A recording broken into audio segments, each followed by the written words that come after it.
I'm glad that was before we recorded, Nick. I love you too. Rabbi, Yes. Lisa can't come tonight. She wanted me to let you know. She won't be here. Okay, well, there's a penalty for that, but Yeah, she knows that, but I'll yeah. pass it on to her gently. Yeah, well, that's the way it goes. So does anybody have any questions from any of the material we covered, or from my suggested reading for this week? Leah, if you're talking, I can't hear you. You have to unmute yourself.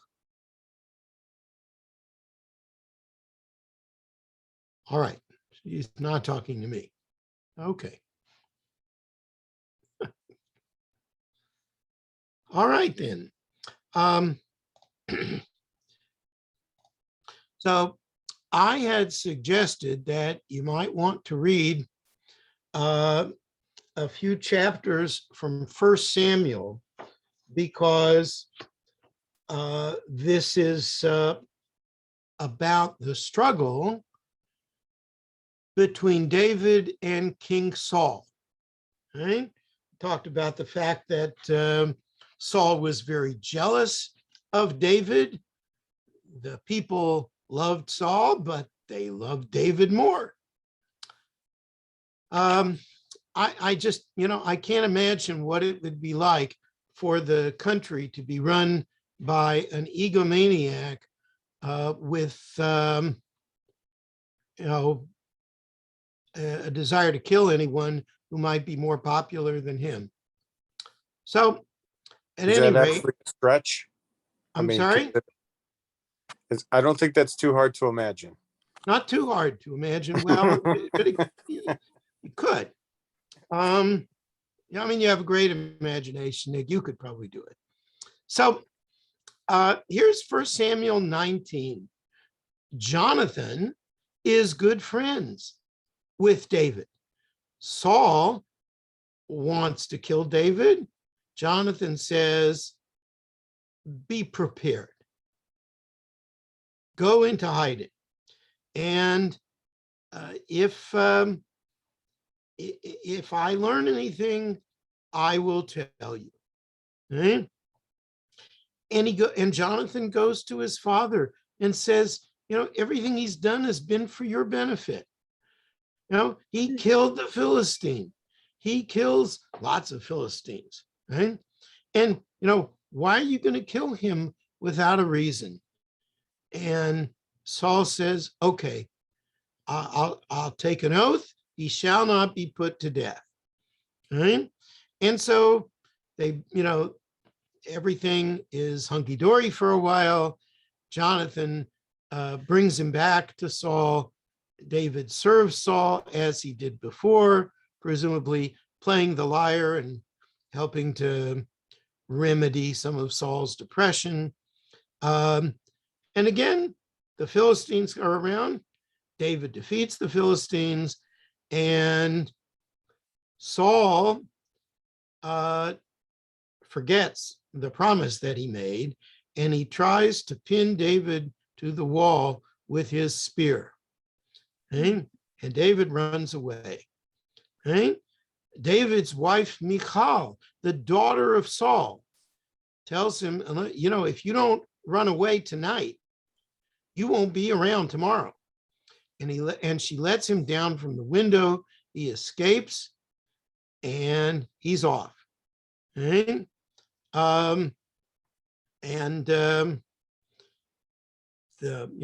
Saul's messengers come and find that Michal has prepared this little fake trick so that David could get away. And she just tells her father a lie and says, he said, help me get away or I'll kill you. Because she knows that if she tells Saul the truth, then Saul will probably kill her too. That's how far gone Saul is at this point. David comes to the prophet Samuel and tells him what's been going on. There's an episode here where Saul sends messengers to seize David. They see a band of prophets speaking in ecstasy with Samuel there together with him. And the Spirit of God comes upon Saul's messengers, and they too begin to speak in ecstasy. Right? It's like, right out of speaking in tongues. Right? When Saul is told about this, he sent other messengers. They do the same. A third group, they do the same. He himself goes to Ramah, and again, he has a fight with Jonathan about David, and Jonathan is very upset, and he's humiliated by his father. He goes out to meet with him to kind of signal David what's happening, that Jonathan has a message for David, and then David comes out of hiding before Jonathan, and that is they promise to each other that they will, as long as they live, they will be friends and have a relationship, and their families will be friends. Right? So David goes to the city of Nov, and the priest of that city, Ahimelech, comes out, says, why are you here alone? And he says, the king has ordered me on a mission, and I've directed my soldiers to meet me in such and such a place. Got anything to eat? And so, there's consecrated bread. And, as long as the soldiers have kept away from women. And he says, well, of course, so all the food is, that they eat is so consecrated. Apparently this was part of the practice of the time that, there was special food that was set aside for the soldiers, but not for anybody who had been at home. Right? And so he gives him this bread. One of Saul's officials is there, who apparently takes notice of what's going on. Right? David says, got any weapons? I don't have any weapons. I left in a hurry. Right? And Ahimelech says to him, that sword you took from Goliath, it's right over here. And David says, that's a good one. I'll take it. And so he takes that with him. He comes to one of the Philistine kings, King Achash. And they know about him. But David doesn't trust them, doesn't want to let on, exactly who he is. And he feigns madness. Right? They say, you're bringing this guy to me? I don't have enough crazy people in my kingdom. So David left there, escaped to a cave where his brothers and his father's family were all there. And he sets up a little bit of an army, small army. And they're there, and David takes them to the king of Moab and says, let my father and mother come stay with you until I know which way is up, whatever God is going to have me do. And they stay with him. The prophet God says to David, don't stay there. Go right away to Judah. Okay? And Judah is, Saul is telling everybody, that it's as if he suspects that David, the son of Jesse, is lining you up to be part of his conspiracy against me. No, my own son has made a pact with David. Nobody cares, right? So Doeg, his assistant, says, I saw David. He came to know. And Ahimelech gave him the sword of Goliath that he had taken back then, right? And so King Saul sends for him and for all the priests in Nov, and he says, you are also part of the conspiracy. And he says, conspiracy? I don't know anything about a conspiracy. Isn't David the most trusted man in your household? And isn't he your son-in-law? No, I have no idea what's going on. King Saul, he's already decided what to do. He's going to kill all these priests. Right? The guards say, we're not going to do that. Kill the priests? What did they do? Right? And so he says to Doeg, you go and kill them. And that's what Doeg does. Doeg may be loyal to King Saul. He's not a very nice guy. They burn the town, basically. They kill everyone in it, except for the one person who escapes. It's like there's always one person who escapes to tell tell the rest of the world what's happened. And so Aviatar gets to David, and that, David says, I should have known. Doeg would tell Saul, and it's my fault that all of these people will kill you. You stay with me, right? So this is what happens with David while he is on the run from King Saul, right? Now, it's very interesting that David and Jonathan become such close friends. They really have competing interests, If Saul dies in bed, Jonathan would inherit the kingship. So it's like having two opposing candidates for president being best buddies, even though they might both want to be king.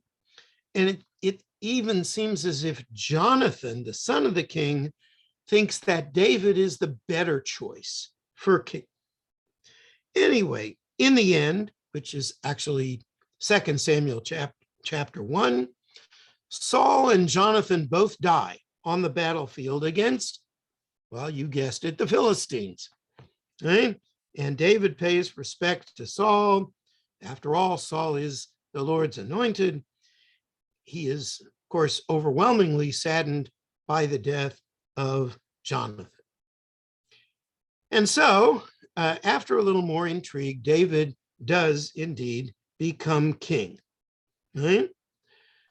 What we find out is that David is, he may be a great leader, but he's not a great dad. And he's, not the best family guy. All right. So the first thing we learn about him is that very early on, even though he already has probably several wives by this time, he sees a woman who turns out to be Bathsheba, who is kind of sunbathing on the roof. Well, David's palace is taller than anybody else's. He can see this woman sunbathing on the roof. He decides this woman is for him. He has her brought to the castle, and they have sex, and it turns out that Bathsheba is married to somebody else, right? She's married to one of King David's soldiers, a man named Uriah. Huh? And all of this leads to the murder of Uriah so that David can claim Bathsheba as a wife. Right? One of the prophets by the name of Nathan comes to King David and tells him a parable. Prophets could get away with a lot, which, at least in Judea, it might not work so well somewhere else. But the prophet tells him this story about someone whose, one precious possession was stolen from him, right? And, David is enraged at hearing this story, and, the person who did this should die. And Nathan says to him, you are the man. You're the one who did this when you took Bathsheba and you had her husband killed. Right? Well, the prophets and sometimes the scribes were able to come to the king and say, that's the way it was. Right? Bathsheba is pregnant from that first get together with David. That child dies. It turns out that she gives birth later on to Solomon. Okay? Solomon is only one of 4 particular sons who, most of them, they're not very admirable fellows, right? The oldest one is Amnon, who gets infatuated with his half-sister Tamar and rapes her, and eventually Absalom kills Amnon. Family fun, right? Adoniah rebels against David in his old age and wants to take over the kingdom while David is still alive.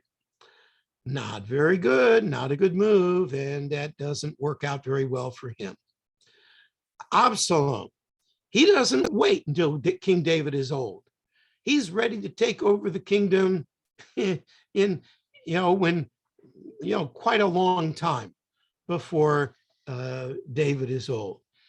And he's very handsome, he's very spoiled, and he sets up a major rebellion against David. David counterattacks as Absalom flees the battle. He is caught by his hair in the branches of a tree. I didn't make that up. Okay? That's what the book says. David's general Joab finds him and kills him. From David's point of view, victory is more bitter than sweet because he is deeply saddened by the loss of his son, even though his son was a bloody rebel. Right? As Telushkin says, like many fathers, David loved more deeply than wisely. And so we come to Solomon. David's battles have left the kingdom much more secure than it ever was before. And so Solomon takes over a very stable kingdom. I don't know about the family, but the kingdom is stable. And supposedly Solomon is the wisest of men. We read the story of him resolving a case of the 2 prostitutes with 1 child. Both of them gave birth about the same time, but the next morning one of them is dead, and a woman says, "Oh, the live one is my son." And the 2 of them protest. Each one says it's their son. And they come before King Solomon, and he says, "You know what I'll do? I'll cut the baby in half and give half to each one of you." And the idiot, the woman who had originally stolen the baby, says, "Okay, that's fine with me." And the other one says, "No, give the baby to her." And Solomon says, "This is the real mother." Right? I don't think you have to be that wise to figure that one out, but it was an idea. Right? The Tanakh says that Solomon composed 3,000 proverbs and over 1,000 songs. Now, more likely, he was a big patron of the arts. People who wrote songs and psalms and so on and so forth, they would credit the king for what they had wrote, maybe because the king was their patron. Right? And Solomon's big thing is construction. It is Solomon who builds the temple in Jerusalem, which lasts for almost 400 years. The book of Chronicles tells that David had wanted to build it. God said to David, nope, you don't get to build it. You've been in all these battles. You have too much blood on your hands. This is going to be done by your son. It was a big temple. Scripture says it was 180 by 90 feet, and then it was 50 feet high. Okay, so that's pretty grandiose. And Solomon uses only the best materials in putting this together. And you can read a little bit more about that if you're interested in Telushkin's book. The temple that Solomon builds lasts until 586 before the Common Era, when the Babylonians destroy it. The second temple is built about 70 years later, and that lasts even longer until the year 70 of the Common Era. And by the way, there were a number of interesting things about the temple which Telushkin includes. One of them is that it has an area in it which is referred to as the Holy of Holies. Right? In the first temple, the Holy of Holies was, you'd think it would be really grandiose, but it's not. It's just a little ark which had the 2 tablets of the 10 Commandments. Right? Well, those were destroyed in the, when the first temple was destroyed. In the second temple, that room, the Holy of Holies, was completely bare. Right? It was never used at all except on Yom Kippur, when the high priest would come and pray on behalf of the people. And many of you may be familiar with the details of that because we read them as part of the Musaf service on Yom Kippur. The other thing you should know is that Orthodox Jews pray for the restoration of the temple, or a building of the third temple. And as I've said before, we conservative Jews acknowledge the temple's importance in history. We do not expect it to return. I said that Solomon was supposedly the wisest of men.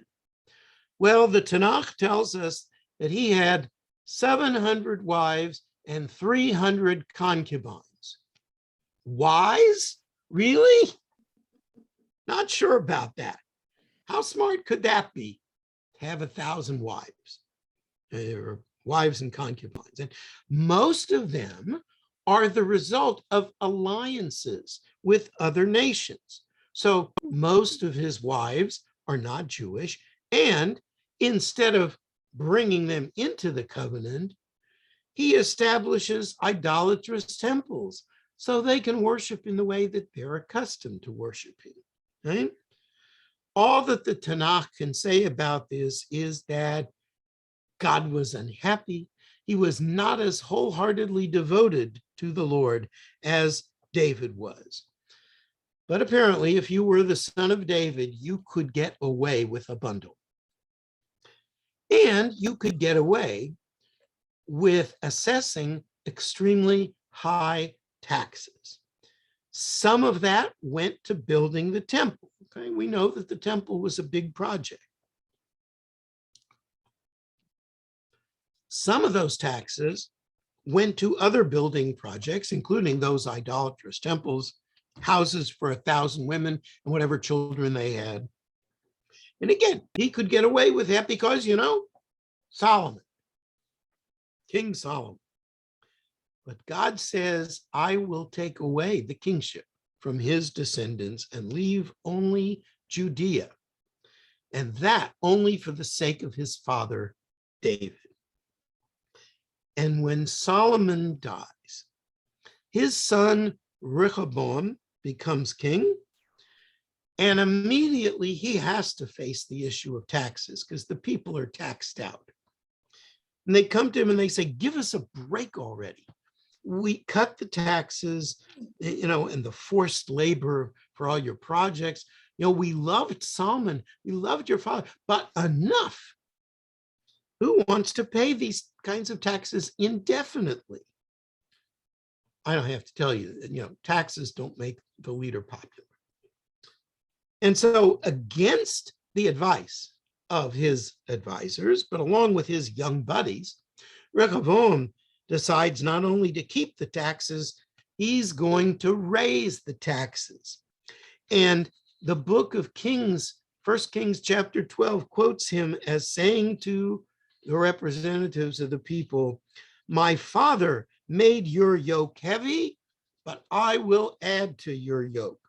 My father flogged you with whips, but I will flog you with scorpions. What kind of politician says these things, right? You think you can get away with this, but he doesn't, because 10 tribes secede, leaving only Judah and the small tribe of Benjamin loyal to him and to the house of David. And the lesson is, if you're the king, don't be a bonehead. That's the lesson. Comments or questions up to here?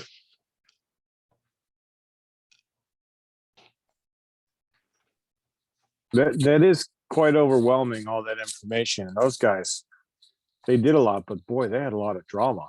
It was like a soap opera. Tremendous drama. Yeah.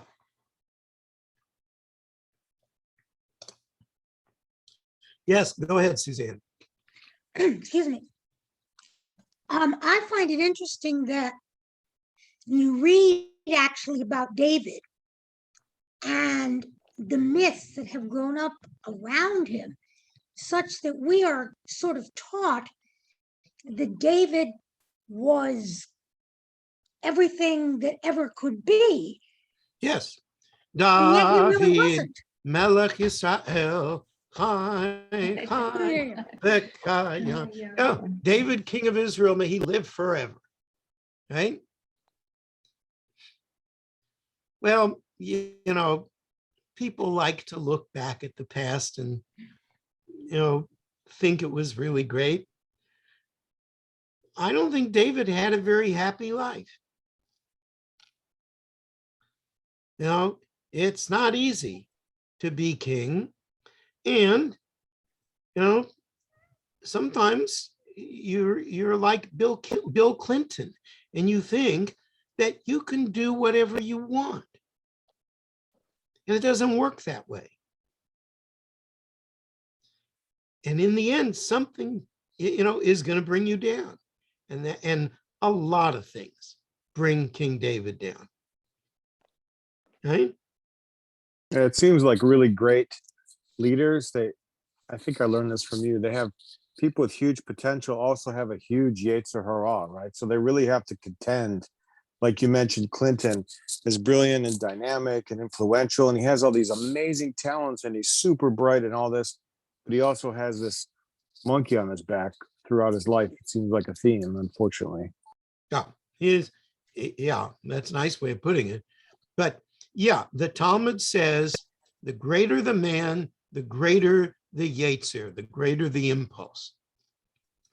And, so no matter how great you are, you're going to have to be great enough to withstand temptation.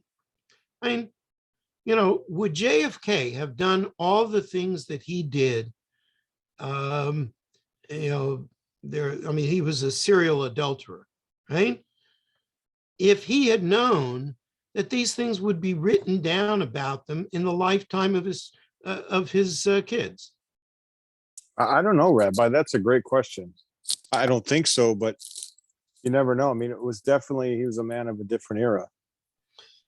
Yes. And that was an era where, you could get away with certain things and they would never be reported. Mm. But, the truth will out eventually. Yes. David, okay, if you're going to use that analogy, David was reported his, whatever he did, the bad stuff, it was pretty well known. And yet he still was worshipped like a god in some respects. He was idealized. If you were the guy who killed Goliath, people would cut you some slack. It appears they cut him a lot of slack, but then Apparently. maybe having to go to the size of Goliath. And then there's, you get to be king and you see a woman who's beautiful like nobody you ever saw before, and certainly not like any of your wives. And you think, okay, I'm the king. Let's go. And it doesn't work like that. You can be the king and you could stay the king, but there are always consequences. Now, in the end, maybe he could say, well, from that came Solomon, and so maybe it was meant to be. But that's not an excuse for his behavior. Okay, moving right along here, right? So even though the northern tribes had good reason to cut ties with Solomon's son, the northern kingdom is much more vulnerable. It lasts only a couple of centuries until Assyria conquers them in 722 before the Common Era, and they disappear. And by the way, Telushkin has a short piece in which he talks about the 10 lost tribes. The only thing you really have to know about the 10 lost tribes is that they are lost. They are gone. They disappear. They assimilated into the lands where they were exiled. No trace of them has been found anywhere. Now, it doesn't seem to keep some people from speculating about them, but nothing real has ever come up. The southern kingdom, as we'll see, they too go into exile later, but they don't completely disappear.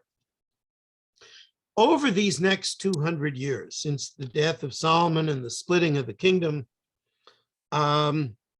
few of the northern kingdom leaders are notable. Many of the kings are assassinated. The most notable of them is prominent because even though the nation flourishes militarily and economically under his reign, he's a bad example morally. And you know what I always say? No one is so useless that they can't be a bad example. And that bad example is King Ahab, along with his non-Jewish queen Jezebel, who, by the way, imports hundreds of idolatrous priests into Israel. Now, he owns plenty of land. He is the king. But nearby, a fellow named Navot owns a beautiful vineyard.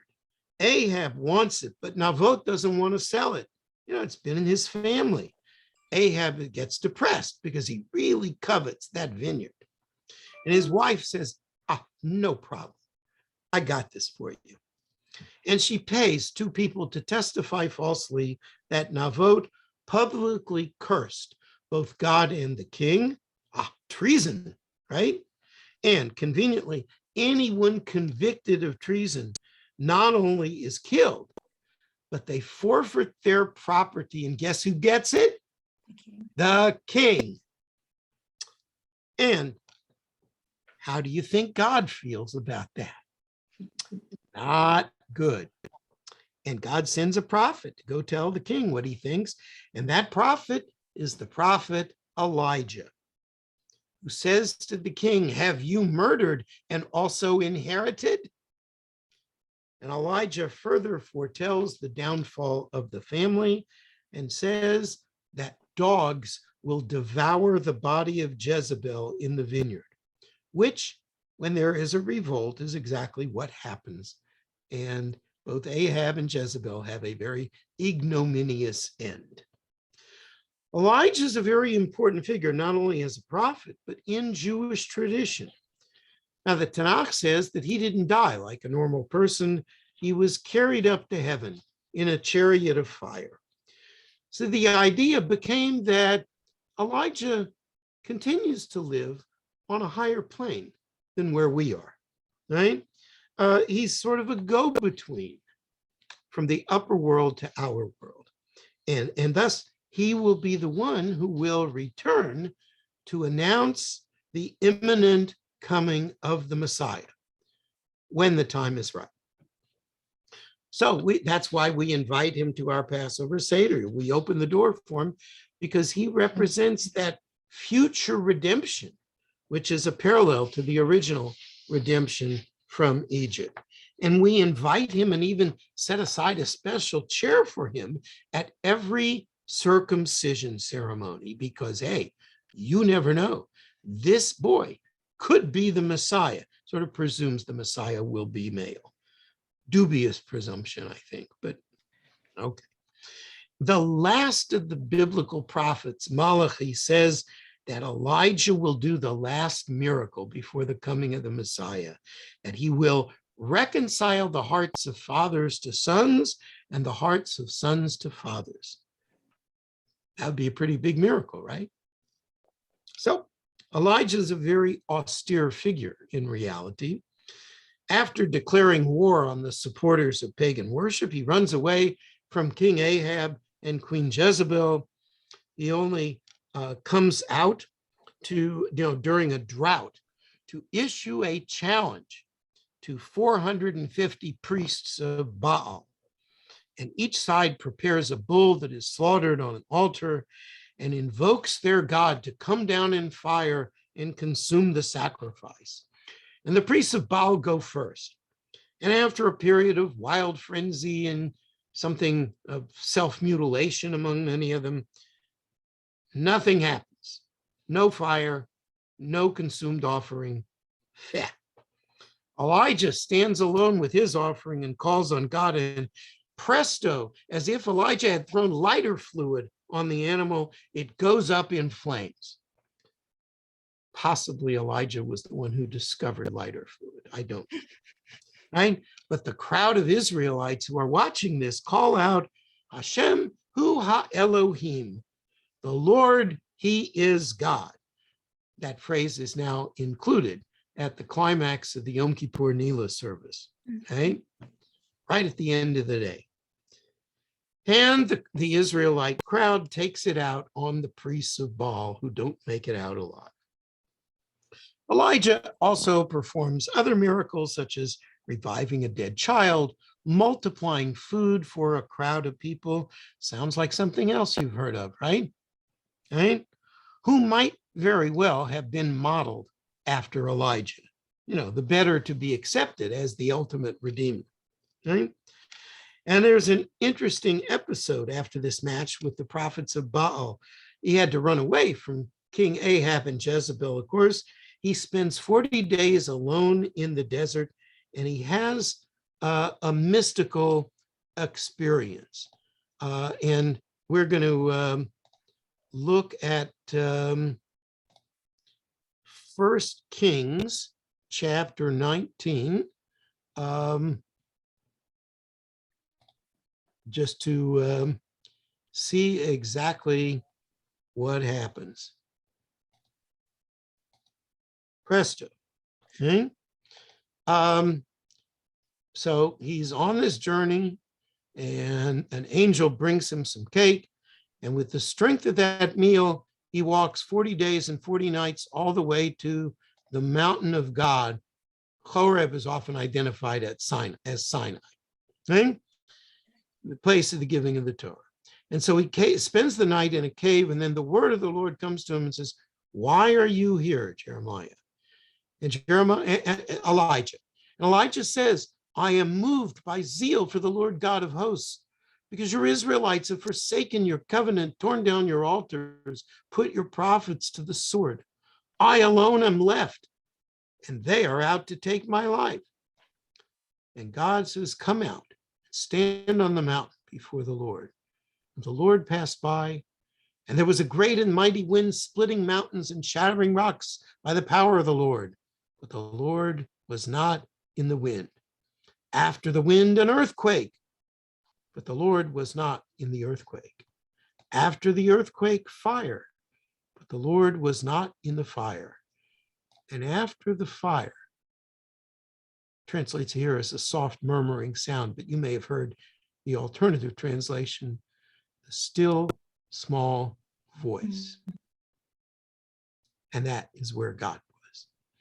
And when Elijah heard it, he wrapped his mantle over his face, went out and stood at the entrance of the cave. And why are you here again? And again, he says, I am moved by zeal for the Lord, the God of hosts. And God gives him his travel instructions, gives him his little, triptych. And he goes off and he continues as a prophet, and he will anoint the next king of Israel. Right? And he gets a new prophet that presumably he trains, named Elisha, who will sort of take over the mantle from Elijah when he's carried to heaven. Now, it's also been suggested that since Elijah thought that he was the last monotheist around, that's why he's invited to every circumcision ceremony, as if to say, Elijah, you were predicting doom and gloom, but you turned out to be wrong. Even though we often feel that we are the ever-dying people, we keep on going. And this is proof. By the way, when we get to the later prophets, the books of Isaiah, Jeremiah, Hosea, Amos, among others, we'll double back to some of the events that we have covered here. Okay? Comments or questions? Alternate opinions? Well, it's Yes, a Suzanne. continuation of all the drama. Well, every now and then we get drama. We're Jewish. But not only that, of course, this is big time drama with that involves kings and some of the fundamentals of Judaism, like not only worshiping one God. So yes, there's drama. There's And plenty of it. Elijah in many ways comes across as being, Solomon was considered the wise man, but Elijah actually comes across to me as the wise man. He's quiet about it. Yes, he is. And I don't know how he figured out that lighter fluid, but whatever he did, however he was able to pull that off, wiser than Solomon. Now, tradition attributes several books of scripture to Solomon. The tradition is that he wrote Song of Songs, which is, nice love poetry, when he was young. He wrote the book of Proverbs, which is, like a dad's good advice to his son in his middle age. And then he wrote Ecclesiastes, which is this kind of skeptical book, like, what is the meaning of life? That he wrote in his old age. In reality, Solomon didn't write any of these books. They were all written much later.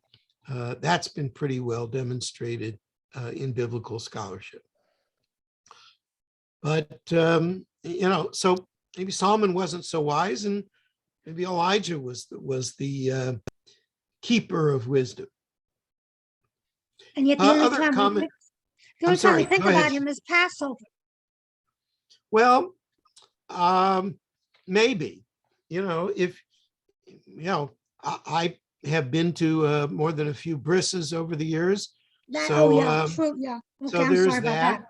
And that portion that I quoted from Malachi about Elijah performing the last miracle is from the Haftarah, from the prophetic portion that we read on the Sabbath before Passover.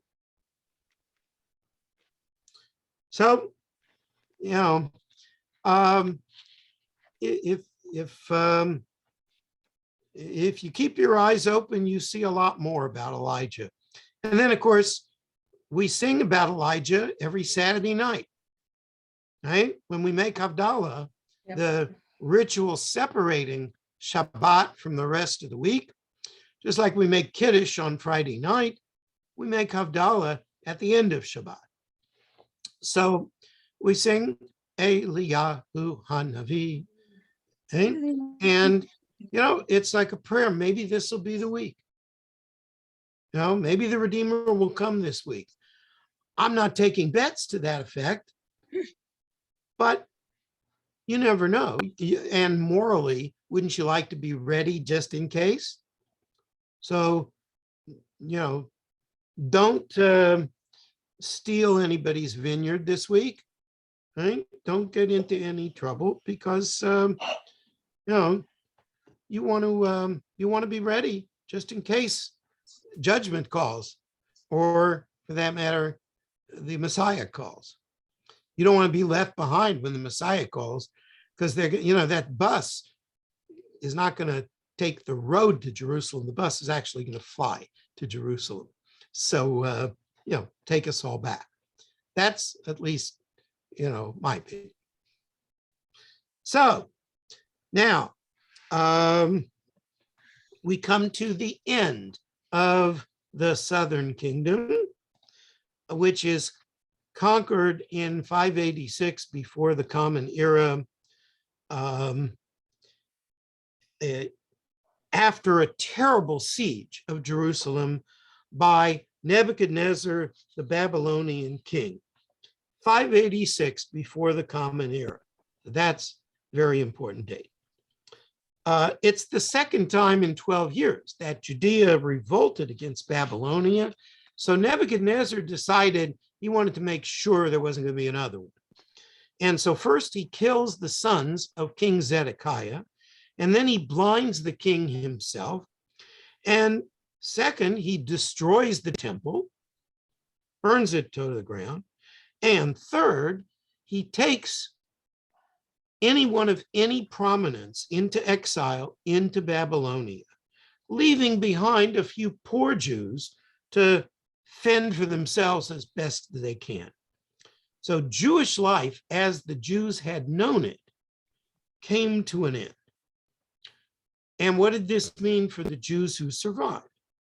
So I'm going to take two pieces of scripture out of order here,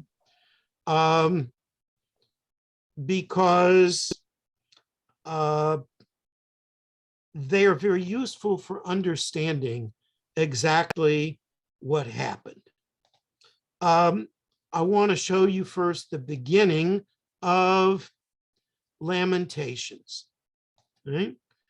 Lamentations is a book, was said to have been written, possibly actually was written by the prophet Jeremiah, who did live through the destruction. No one knows quite for sure. So here's the very beginning. Alas, lonely sits the city, once great with people. She that was great among nations is become like a widow.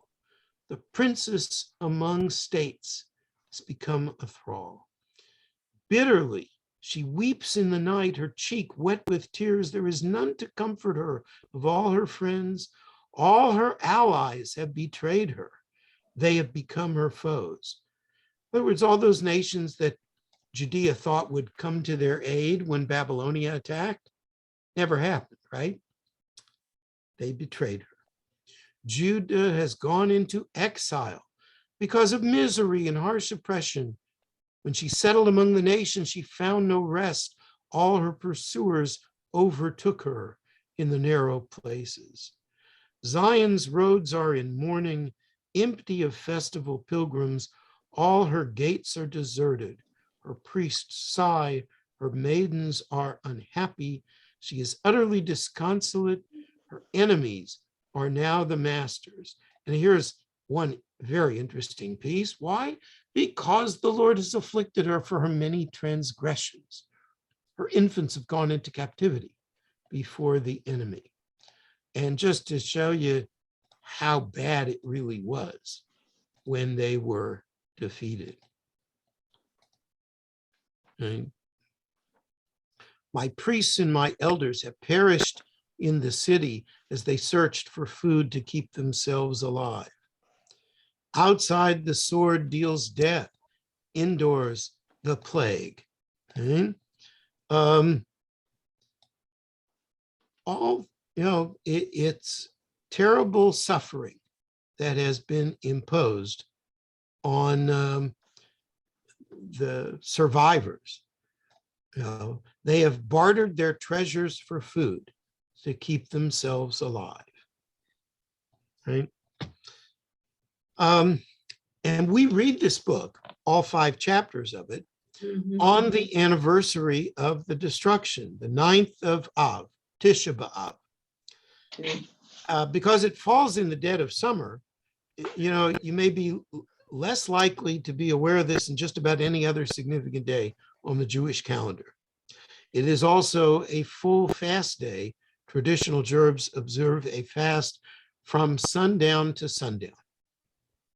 Right? And now let me show you Psalm 137. Okay? This was composed during the years of captivity. Some of you know the music that was set to this much later. By the rivers of Babylon, there we sat and wept as we thought of Zion. There on the poplars we hung up our lyres, for our captors asked us there for songs, our tormentors for amusement. Sing us one of the songs of Zion. How can we sing a song of the Lord on alien soil? If I forget you, O Jerusalem, let my right hand wither. Let my tongue stick to my palate if I cease to think of you. If I do not keep Jerusalem in memory, even at my happiest hour. A sad song indeed, but here's the silver lining. People who feel that strongly about going home are more likely to go home. And some of them, especially the children and grandchildren of the exiles, did wind up going home. A couple of factors in this. The exiles didn't go as slaves, at least not all of them. They worked. Whatever they could do, whatever their labor was, they did it in Babylonia. They eventually built homes for their families and they prospered in Babylonia. Jews continued to live in Babylonia for 15 centuries. Okay? And also the Babylonians allowed them to maintain their own religion. The destruction of Judea was never about religion. It was all about geopolitics. Right? And then what happens? The Babylonians themselves are conquered by the Persians less than 70 years later.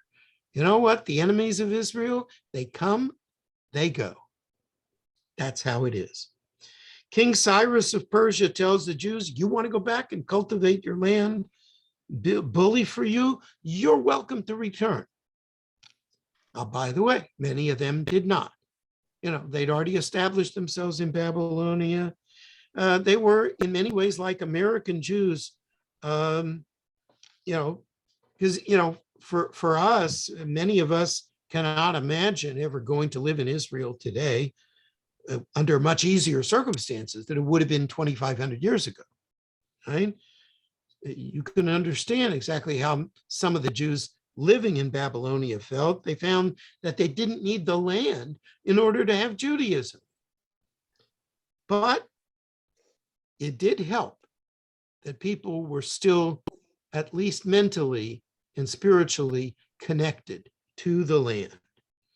I don't know how much the people who stayed helped with those who wanted to go back.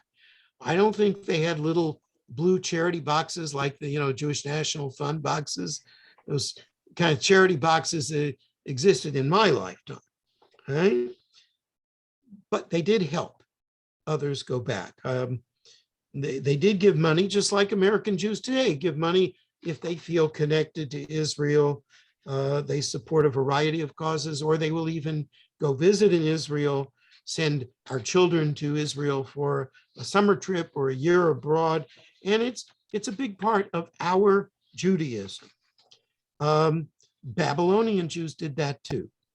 Not everyone left when they had the opportunity, but some did. They reunited with whatever Jews still remained there, and they rebuilt Jerusalem, and they eventually rebuilt the temple. Questions, issues? Like personal issues, or what do you mean? I'm just kidding. Thank you, Nick. I love you, Rabbi. I was want you to just know going to that. say you could save your issues for another time. I'll tell my wife anyway. Yeah, All right, thank you. that's fine. Yeah. Other questions? Yes. Why do we not expect the temple to be rebuilt? Okay. Many Jews, even in the time of the rabbis, felt that prayer was a more elevated form of service than animal sacrifices. 1,000 years after the second temple was destroyed, Maimonides said essentially that, these are all the laws and we should know the laws just in case, but prayer is so much better than animal sacrifices. Animal sacrifices were just a concession to people in ancient times who were convinced that worship of God had to be performed with sacrifices, right? But Jews today no longer really believe that. We have this very large book we call the Siddur, the prayer book, the order of the prayers. That's enough. And most conservative Jews certainly, and frankly, I would say most Orthodox Jews as well, would not feel more elevated in their service of God if it involved animal sacrifices. And I've often said, Rabbi Strauss happens to be a Kohen. We could just set up the stockyards out in the parking lot at Beth Yeshurun. We got plenty of room, and we could set up the sacrifices. And I just don't think Rabbi Strauss is going to go for that, and I don't think most of us would go for that. Ashley's making a face like, I don't think so. Well, I mean, look, a lot of us do like our barbecue. You're making a different kind of face there, Ashley. I mean, we do, but I think it goes with both sides. It's the thought of you want to eat it, but you don't want, it's vegetarian, vegan. That whole thought is you don't want to know where it came from or how it was made. It's just that, I'm wondering what people would think nowadays if sacrifice was a part of it. It's an interesting. Well, you could try it and see. Nope. No. But I don't really recommend it. So that's why, in our prayer book, we changed references to the sacrifices from the future tense, a prayer for their reestablishment, to the past tense as an acknowledgement that this was part of our history. This was a very important part of divine service at one time. And we're not desiring or expecting that it will come back. Okay, it is time to finish. Thank you all again for being here tonight. Let me give you one quick assignment. If you have time this week, a few chapters from the 3 big books of the prophets, Isaiah chapter 3 and chapter 6, Jeremiah chapter 1, and Ezekiel chapter 1. Okay, again, Isaiah chapters 3 and 6, Jeremiah chapter 1, Ezekiel chapter 1. And don't read it right before bedtime because it might keep you up. Some of it anyway. Thank you all for being here. And we Hope to will see have you all class next week. What, Um, Suzanne? I was checking, we will have class next week. Yes, yes. Okay. I'm not planning on taking off for Thanksgiving on Tuesday night. Well, I'm gonna be out of town, so I'm not sure I'll be here. Understood. And But if you I'll can't catch up. be here, you can check the recording after you get Yeah, I back. will. I I did will. that. Great. I Yeah. Thank definitely you. will. Thank you, Rabbi. I really Okay. appreciate it. Have a Thank good you. night, everybody. See you next week. Well, Thanks, see you. Ashley.